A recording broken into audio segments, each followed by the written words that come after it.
In 1953, a Chicago housewife named Evelyn Baker kept her family of 5 fed on just $12 a week. She stretched every penny, patched every tear, and never let a scrap go to waste. But some of her most effective tricks, like watering down the milk or making soap from leftover fat, she never told her husband. Why? Because these were the quiet, clever secrets that kept a household afloat when money was tight. And she wasn't alone. Across 1950s America, housewives developed a hidden arsenal of penny-pinching methods, tips so effective they were almost too smart to share. Today we're pulling back the curtain on 25 of these banned or forgotten strategies. Welcome to a world where thrift was survival and every housewife held the keys to the kingdom. These weren't just tips. They were survival tactics born from the Great Depression and refined during the war years. By the 1950s, they had become part of a hidden knowledge passed between women over fences and at church suppers. But as the economy boomed, many of these practices were pushed aside. Factory-made goods replaced homemade substitutes, and frugality came to be seen as old-fashioned. Some women even hid their thriftiness, fearing that being too cheap would make them look poor or unworthy. Today we're bringing these secrets back into the light. Let's begin. Number 1. Stretch milk with water. In the kitchen of a modest 1940s farmhouse, a housewife lifts a glass milk bottle from the icebox. She knows that a quart of whole milk must last her family through the week. So she adds a pint of cool water to the bottle, swirls it gently, and fills each child's glass as usual. The taste is slightly thinner, but the children don't complain. This habit was common in homes where money was scarce and every penny counted. Why did it fade?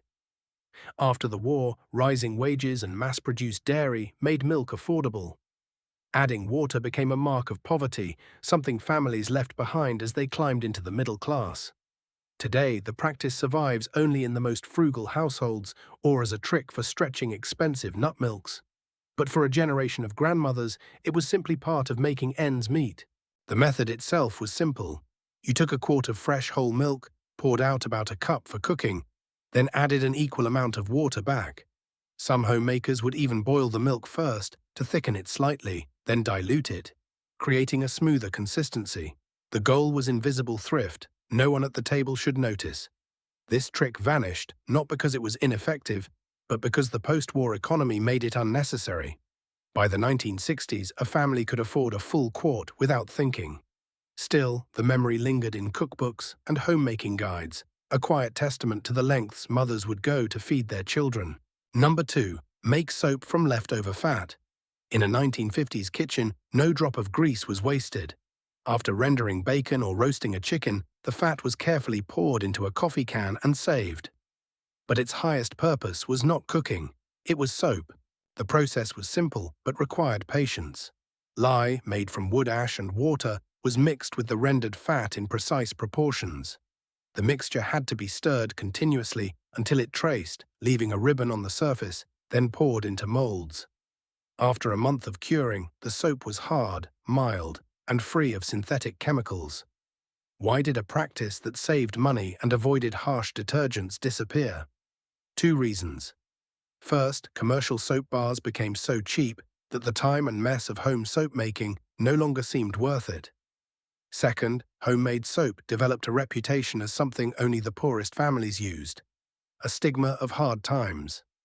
By the 1960s, a woman might have been embarrassed to admit she made her own soap, even though her grandmother's formula was gentler than anything on the drugstore shelf. Today, the craft is enjoying a quiet revival among those seeking simplicity and self-sufficiency. But for a generation of frugal housewives, it was just another chore, another secret economy hidden from husbands who might have disapproved of the time it took. Number 3. Use vinegar as fabric softener. In a modest 1950s kitchen, a woman pours a splash of plain white vinegar into the final rinse water of her hand-washing basin, a trick passed down from her grandmother.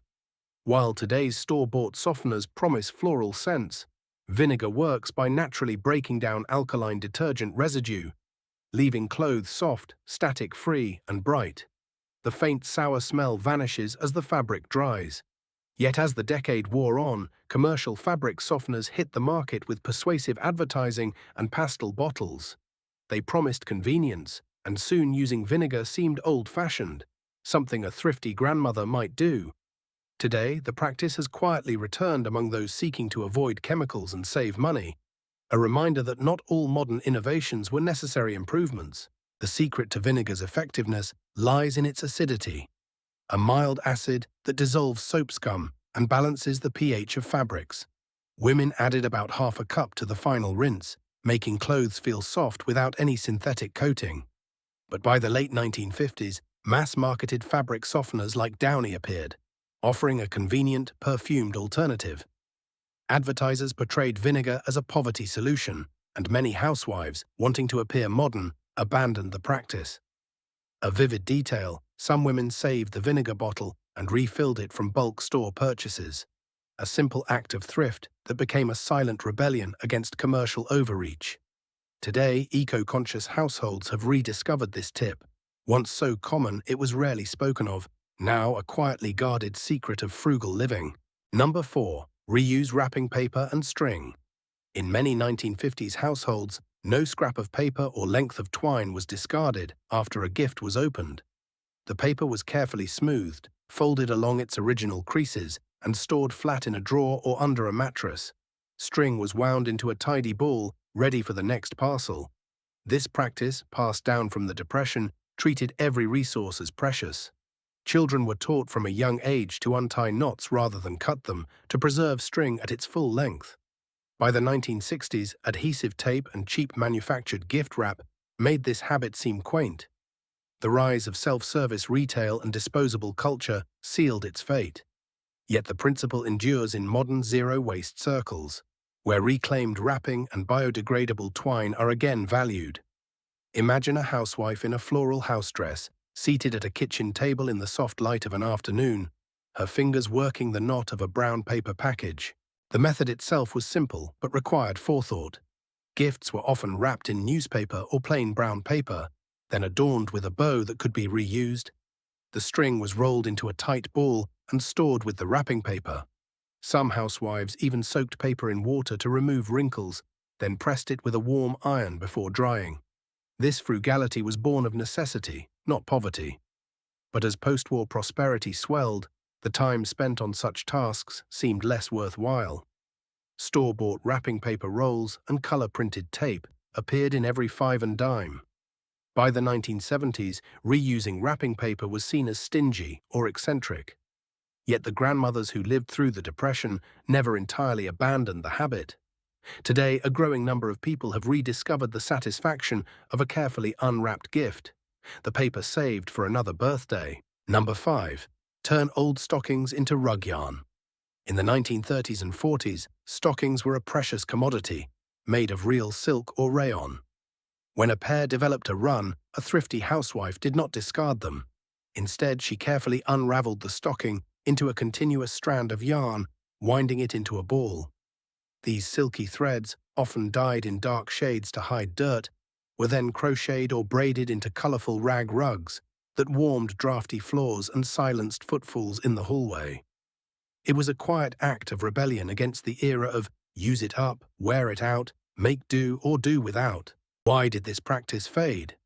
By the late 1950s, seamless nylon stockings became cheap and widely available, and the old silk or rayon stockings were no longer saved.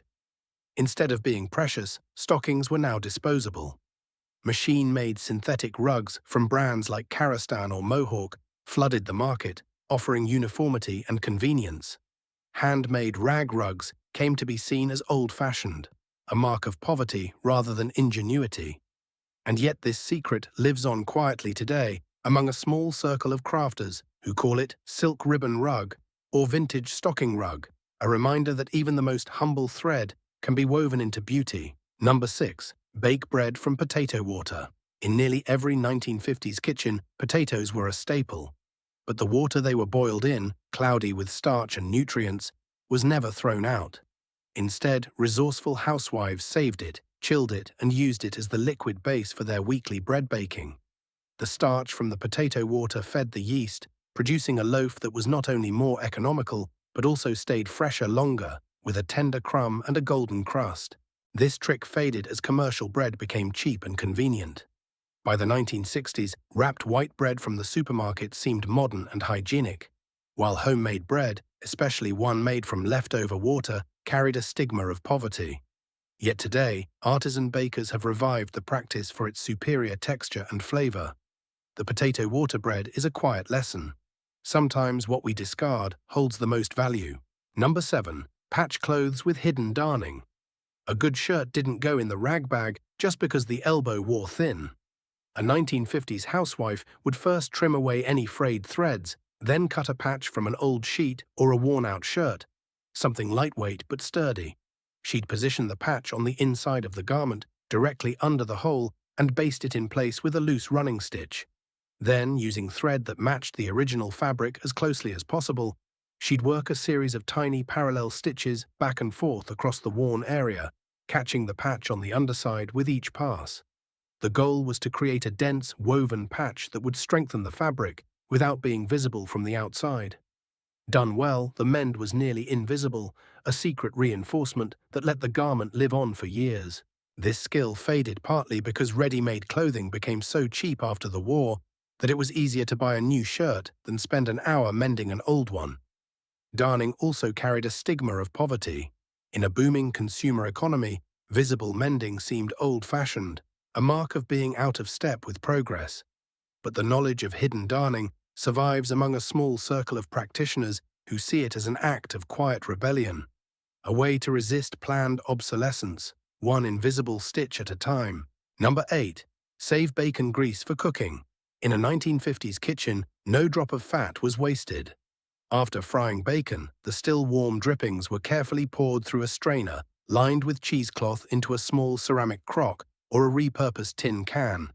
This rendered lard, golden and fragrant, would be kept on the counter, never refrigerated, and used for days or weeks to add richness to everything from scrambled eggs and fried potatoes to cornbread and green beans. The practice slowly faded as vegetable shortening and later vegetable oils became cheap and widely available, marketed as more convenient and modern. It was also increasingly seen as old-fashioned, even low-class, something your grandmother did, but your mother was eager to leave behind. Yet today, chefs and home cooks alike have rediscovered bacon fat for its irreplaceable flavor, a small rebellion against the blandness of factory-made cooking fats. The method was simple and thrifty. Start with good quality bacon, save every drop of the rendered fat, and store it properly. A tightly covered container kept out dust and odors. Some housewives would clarify the fat by melting it again with a little water, then chilling it, lifting off the pure white cake of lard. This fat could even be frozen for months, extending its usefulness. But as the 1960s brought a flood of new convenience foods, instant pancakes, boxed cake mixes, frozen dinners, the need to save bacon grease dwindled. The health craze of the 1970s dealt it another blow. Saturated fat became the enemy. Many threw out their bacon fat crocks and never looked back. However, a small but dedicated group of cooks kept the tradition alive, often secretively, because using bacon grease became quietly rebellious. A refusal to let flavor and frugality be sacrificed on the altar of convenience. Today, saving bacon grease is making a quiet comeback, a small act of culinary defiance against waste. Number 9. Grow vegetables in window boxes. Picture a 1950s kitchen windowsill, not with geraniums or decorative ivy, but with a humble wooden box brimming with leaf lettuce and cherry tomatoes. To the thrifty housewife, every inch of sunlit space was a potential garden. She would fill a simple wooden crate, often lined with scrap tin or salvaged oilcloth, with rich soil from the backyard, then plant seeds saved from last season's harvest. A few minutes of daily watering and the window box yielded fresh greens, radishes, or herbs for the dinner table. But why did this practice fade? After the war, the rise of supermarkets made fresh produce available year-round at a low cost. Growing food at home came to be seen as a mark of poverty, something people were eager to leave behind. Yet today that window box has returned, now called urban gardening, and it's celebrated as a chic, eco-friendly habit. The thrifty housewife's secret is no longer hidden, it's a movement. The window box garden's decline was not due to any ban, but to shifting ideals. After the 1950s, convenience foods and refrigerated trucks made fresh vegetables accessible without effort. The window box came to feel like a relic of hard times, something to hide, not flaunt. But here's a vivid detail. Some housewives planted nasturtiums alongside the vegetables. Their peppery leaves and bright flowers added beauty and a free salad garnish. Today, the window box is a quiet symbol of resilience, a reminder that scarcity can spark invention. If you have a sunny sill, you're only a few seeds away from that same independence. Number 10. Use coffee grounds as fertilizer. After breakfast, when the morning pot was emptied, the grounds were never thrown away. Instead, they were carefully collected in a small tin can beside the sink, ready for their second life in the garden. Housewives knew that coffee grounds added nitrogen to the soil, improved drainage, and even repelled slugs. The acid-loving plants like azaleas and blueberries thrived on this free boost. Why did it fade? As commercial fertilizers became cheap and widely advertised, collecting and drying used grounds seemed like too much trouble. Yet today, organic gardeners are rediscovering this trick, and even modern coffee chains give away bags of grounds for free. In its heyday, a thrifty homemaker might have said, "The garden drinks what we drink." Number 11. Make candles from melted crayons. Picture a kitchen table in the dead of winter, the light failing by 4 o'clock. A woman gathers broken crayons from the children's drawer, stubs of burnt sienna, cerulean, and leaf green, and drops them into an empty tin can set in a saucepan of simmering water. As the wax melts into a murky rainbow, she pours it into a clean soup can, first threading a piece of cotton string through a hole in the bottom and tying a knot to hold it. She lets it cool, then snips the string. When she lights it that evening, the flame flickers in a jagged pool of color, casting a soft amber glow across the wall. It wasn't just a craft, it was a crucial supplement to expensive store-bought candles, especially during lean times when every penny counted. But why did such a sensible habit fade? The answer lies in the rise of cheap, mass-produced candles after the war. By the 1950s, paraffin candles from the grocery store cost only a dime, and they burned cleanly and reliably, no smoky wicks or guttering flames. Making candles from crayons came to be seen as something only the very poor or the overly sentimental would do, a reminder of days better left behind. And as crayons themselves became cheaper and more plentiful, parents worried about waste versus the meager savings. Yet the practice never truly vanished. Today it survives as a nostalgic craft, a way to repurpose broken bits of childhood. In an age of expensive soy wax and specialty wicks, the old crayon candle remains a symbol of making do, and of the quiet resourcefulness that kept the home lights burning through the darkest winters. Number 12. Turn worn shirts into quilt squares. In many a farmhouse, a shirt collar or cuff might fray long before the body gave out, and thrifty wives knew that a man's work shirt still held yards of good strong cotton. They would cut away the worn areas, then slice the remaining fabric into neat squares or rectangles, often using a cardboard template to ensure uniform size. This practice wasn't just frugal, it was a quiet act of thrift that turned everyday wear into heirlooms. The resulting quilts were warm, durable, and often beautiful, with each square holding a memory. But as factory-made clothing grew cheaper and store-bought quilts became affordable, the time-intensive process lost its appeal. Today, the tradition lives on in the slow quilting movement, and those old shirt quilts are prized for their history and craftsmanship. Number 13. Use eggshells as seed starters. In the early spring, when the first seedlings were a promise of the garden to come, a thrifty housewife would carefully crack her eggs, not at the center, but near the top, preserving the larger half of the shell intact. She would rinse the shells and let them dry on the windowsill, then fill each one with a spoonful of rich, dark soil. Into this tiny pot, she would press a seed, perhaps a tomato or a marigold, and set the shells back in the egg carton, a perfect little greenhouse. The shell provided calcium to the seedling, and when it was time to transplant, she could plant the whole thing directly into the earth, the shell slowly breaking down to feed the roots. This practice faded as the post-war boom brought mass-produced plastic seed-starting trays into every garden supply store. The new trays were cheap, lightweight, and reusable. They seemed modern and clean compared to saving and handling eggshells. But those who remember say the store-bought trays never gave the seedlings quite the same start. Today, a small but devoted circle of gardeners has revived the method, not as a secret, but as a quiet testament to a time when nothing was wasted, and the simplest things held the deepest wisdom. Number 14. Dilute dish soap with water. In the 1950s kitchen, a single bottle of dish soap was expected to last for weeks, if not months. A housewife would take that precious bottle and, with a quiet economy, pour its contents into a larger container, then fill the rest with water. She'd shake it gently, creating a thin, sudsy mixture that cleaned just as well as the undiluted soap. Or so she told herself. What the husband never knew was that by stretching $1's worth of soap into 2 weeks' worth of washing, she was quietly stretching the entire family budget. But as the decades passed, this practice faded. Manufacturers began selling dish soap in ever cheaper plastic bottles, and the idea of diluting it came to be seen as a sign of poverty or stinginess. Plus, the new concentrated formulas were designed to work undiluted. Watering them down simply made them less effective. Still, that old trick lingers in a different form.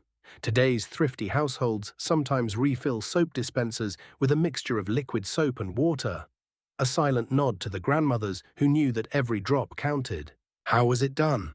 She would decant the original soap into an empty quart jar, fill the bottle with water, and shake. For her, this was not a matter of deception, but of prudence. She knew that by making the soap go further, she could spare a few cents for something else, perhaps a piece of fruit for the children, or a little extra sugar for a cake. The habit was passed down from mother to daughter, a secret women kept to themselves. Yet as post-war affluence grew, the practice seemed quaint, even embarrassing. By the 1960s, using full-strength soap was a small luxury that signaled you were doing well. Today, the idea of diluting dish soap feels almost foreign. Yet the lesson endures, that small, invisible economies can add up, and that a grandmother's thrift was never about penny-pinching out of shame, but about making a home out of very little. Number 15. Make Play-Doh from flour and salt. Before the age of plastic tubs and neon-colored modeling compounds, a child's creative toolkit often began in the pantry. Mothers would measure out 2 cups of flour, 1 cup of salt, a spoonful of oil, and just enough water to form a smooth, pliable dough. A few drops of food coloring, if any were to be spared, turned it into a rainbow of possibilities. This wasn't just a toy, it was a quiet lesson in thrift, a way to occupy little hands without spending a nickel. But as the decades passed, this homemade staple faded from memory. Factory-made Play-Doh, sold in bright, airtight containers, promised longer shelf life and vivid colors that didn't require painstaking mixing.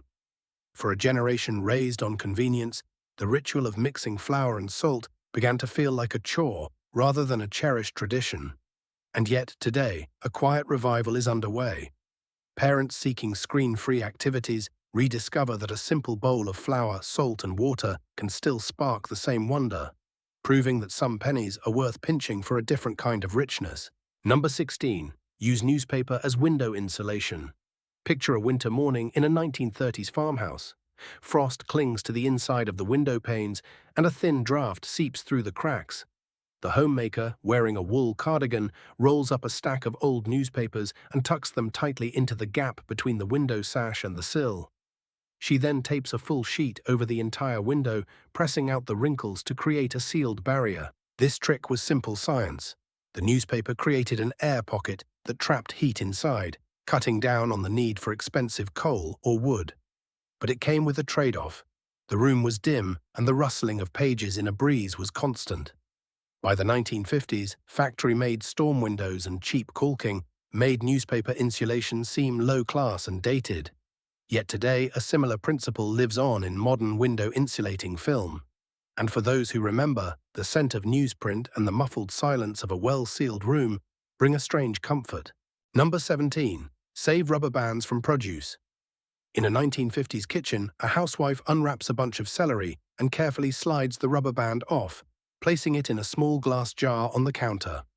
She keeps every rubber band that comes with her groceries, from the thick bands around broccoli to the thin ones binding green onions. These were never thrown away. They were washed, dried, and saved for future use. Rubber bands were surprisingly versatile. They held together rolled-up magazines, kept kitchen drawers organized, and even served as makeshift ties for seed packets in the garden. Some women used them to secure dish towels to the oven handle or to bundle letters. But why did this habit disappear? As the 1960s advanced, produce increasingly came pre-bagged or with twist ties, and rubber bands became less common. Meanwhile, the rise of plastic office supplies, paper clips, binder clips, and sticky notes offered cheaper, more disposable alternatives. The humble rubber band, once a household staple, became just another item you bought at the store, rather than a precious resource to be hoarded. Today, a similar spirit lives on in those who reuse twist ties or wash resealable plastic bags, continuing the old-fashioned practice of never wasting something that can serve again. But the real genius lay in the secondary life of rubber bands. A sharp housewife might stretch them around a mixing bowl to keep plastic wrap tight, or loop them into children's hair fasteners. Some even used them to prevent buttons from popping off by wrapping a band around the thread shank. The practice was quiet, almost invisible. Women saved them without fanfare, knowing their value. Yet by the 1970s, this habit had all but vanished. Why? Rubber bands themselves became cheaper to manufacture, and the flood of disposable goods made saving anything seem old-fashioned. Advertisements portrayed thrifty as cheap, and housewives wanted to be seen as modern, not mired in Depression-era scarcity. The rubber band jar slowly disappeared from American kitchens, replaced by a roll of tape or a box of twist ties. But the lesson endures. In an age of disposability, the wisdom of our grandmothers reminds us that the smallest things, saved and reused, still hold quiet power. Number 18. Turn tin cans into cookie cutters.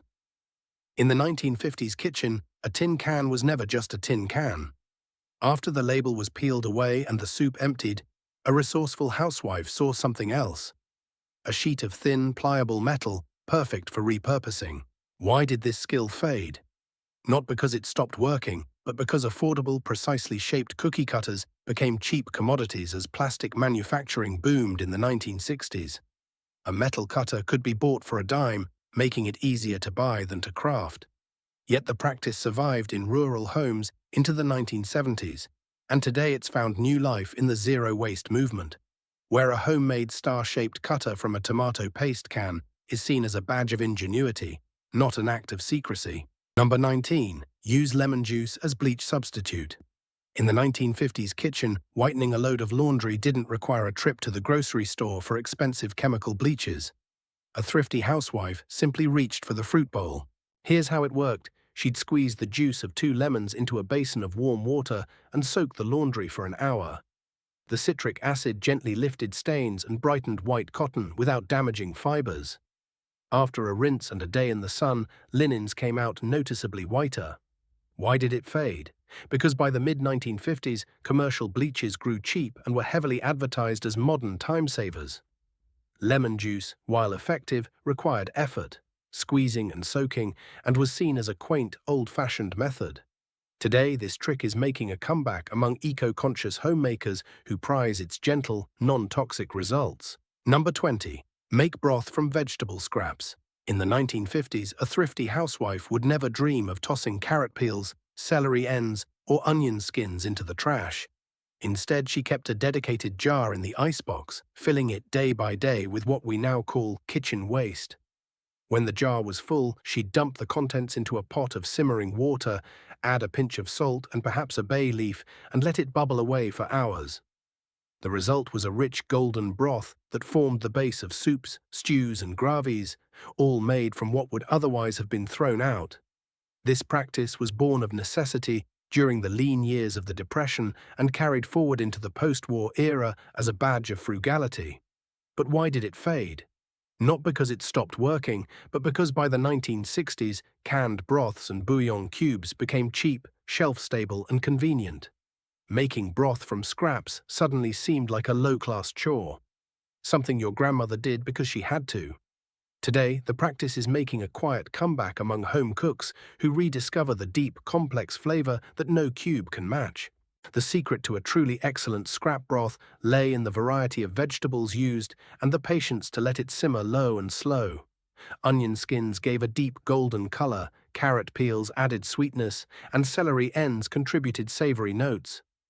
Mushroom stems, if you had them, brought an earthy richness. The housewife would strain the broth through cheesecloth, discarding the spent scraps, and then cool the liquid in a clean jar. It would keep for a week in the icebox, or could be canned for winter. Today we call this zero-waste cooking, and it's celebrated as a modern innovation. But for a 1950s housewife, it was simply common sense. A habit that stretched a penny and made every vegetable do double duty. Perhaps the only thing banned was the very idea of waste itself. Number 21. Use ashes for cleaning pots. In every farmhouse kitchen, there stood a cast-iron cook stove, and beneath it a metal ash bin.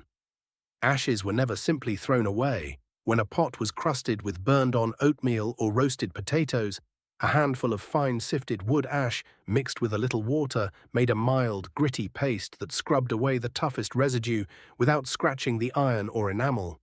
The lye in the ash cut grease just like modern soap. The method was simple.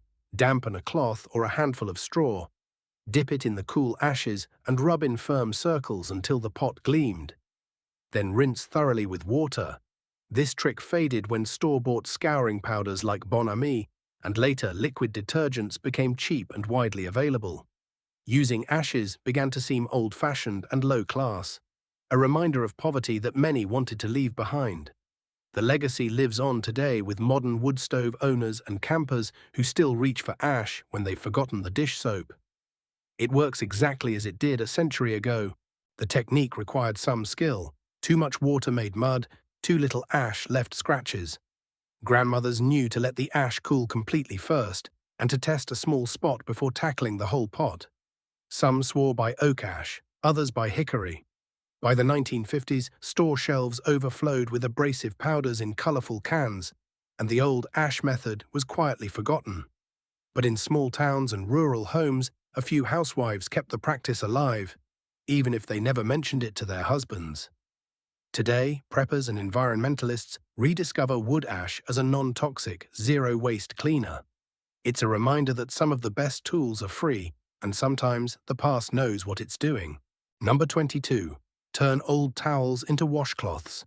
In the 1950s, a bath towel wasn't simply thrown away once it frayed or thinned. Instead, the still good sections were cut into smaller squares, hemmed by hand or machine, and repurposed as washcloths or hand towels.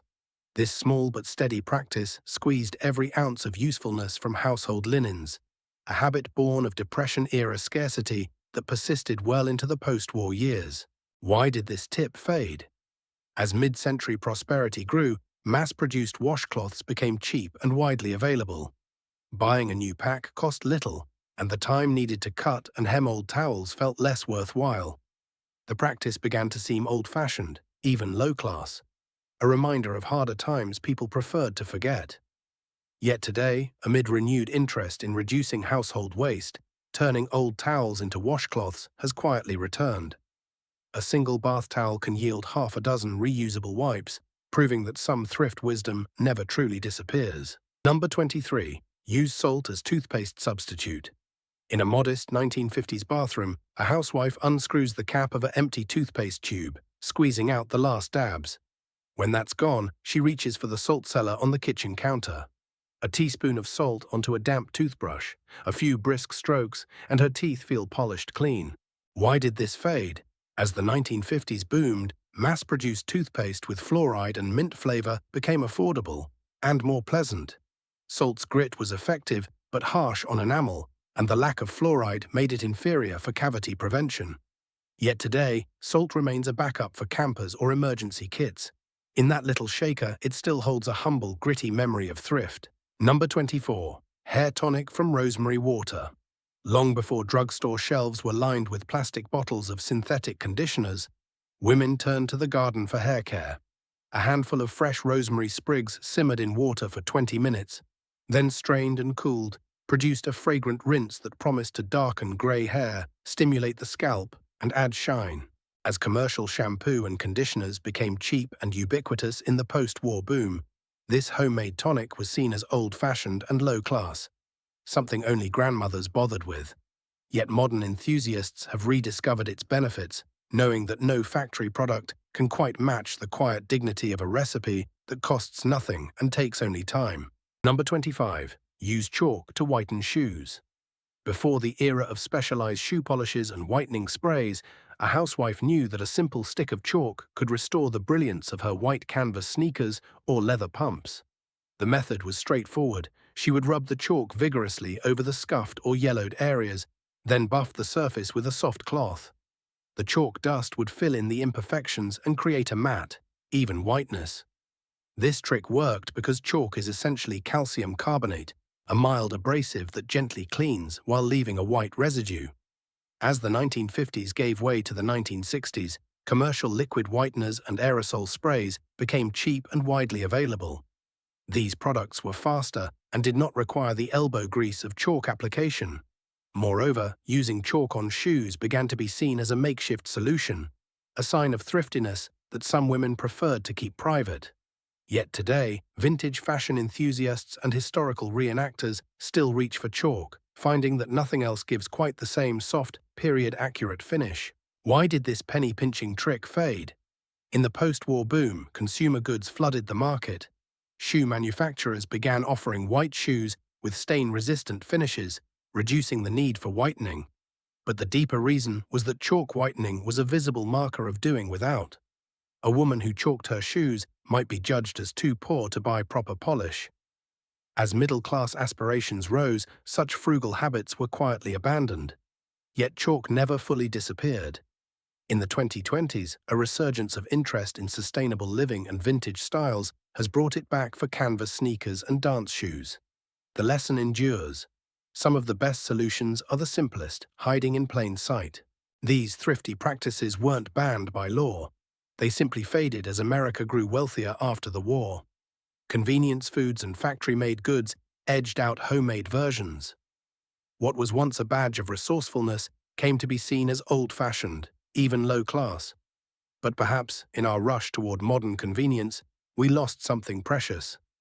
The quiet dignity of making do with what we have. Which of these penny-pinching tips would you bring back into your own life?